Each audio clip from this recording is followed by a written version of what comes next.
ராமா ராமா.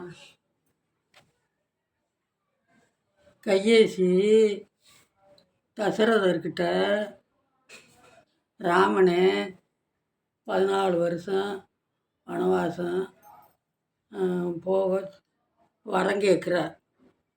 கையேசி வரம் கேட்குது. அவர் போக சொல்லிட்டார்.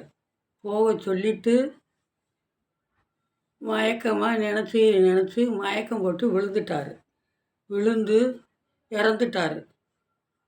இறந்துட்டு மேலோகத்துக்கு போயிட்டார். போயிட்டு ராமானே அங்கேயே போய் அழுதுகிட்டே இருந்தார். இருக்கவும் சிவன் நீ கீழே போயிட்டு ராமன்கிட்ட ஒரு நாளைக்கு இருந்து கட்டி பிடிச்சி அழுதுட்டு வான்னு சொல்லி போக சொல்லிட்டாங்க.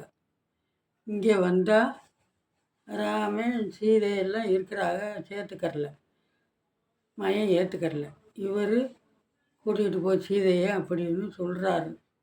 அப்பா சொல்கிறத தட்டாமல் ஏற்றுக்கிட்டாரு. சீதையை கூட்டிக்கிட்டாரு.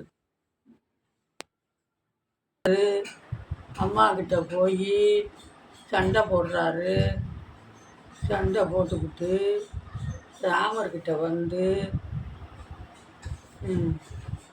நீதான் அரசு ஆளணும், அயோத்திக்கு போகணும்னு பரதர் ராமர்கிட்ட சொல்கிறாரு.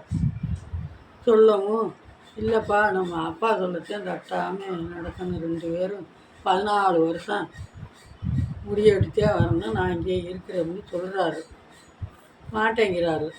அப்போ காலடி தேவா எடுத்துக்கிட்டு போய் நான் வச்சு கும்பிடுறேன், வேலையாளாவே நான் கும்பிட்டுக்கிட்டு இருக்கிறேன் அப்படின்னு சொல்லி எடுத்துக்கிட்டு போய் கும்பிட்டுட்டு நானும் காட்டில் இருக்கிறேன், நீ சாப்பிட்ற பழங்களை சாப்பிட்டுக்கிட்டு 14 வருஷம் இருக்கிறேன், முடிய விட்டுட்டே 2 பேரும் அயோத்திக்கு போகணும் அப்படின்னு சொல்கிறார்.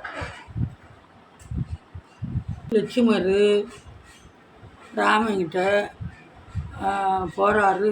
முன்னாடியே அங்கே போகிறாரு. அன்னைக்கிட்ட 14 வருஷத்துக்கு அங்கே போகிறாரு. வேலைக்காரராக போய் பணியோட செஞ்சுக்கிட்டு இருக்கிறாரு. தூங்காமல் சாப்பிடாமல் தூங்காமல் இருக்கிறாரு. போய் அவருக்கு பணியோட செஞ்சுக்கிட்டு வேலை ஆளாக இருந்துக்கிட்டு ஆறு குளம் நதியை எல்லாமே தாண்டி படகெல்லாம் ஒக்கு பண்ணிக்கிட்டு அதனால் இழுத்துக்கிட்டு போகிறாரு. போய் குடிசையெல்லாம் கட்டி இருக்கிறாரு.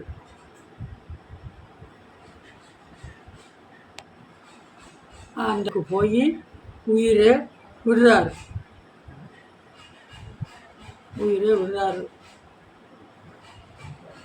போருக்கு போயிட்டார். லட்சுமர் போராட்டத்தில் விழுந்து மயக்கத்தில் விழுந்து இறந்துட்டார்.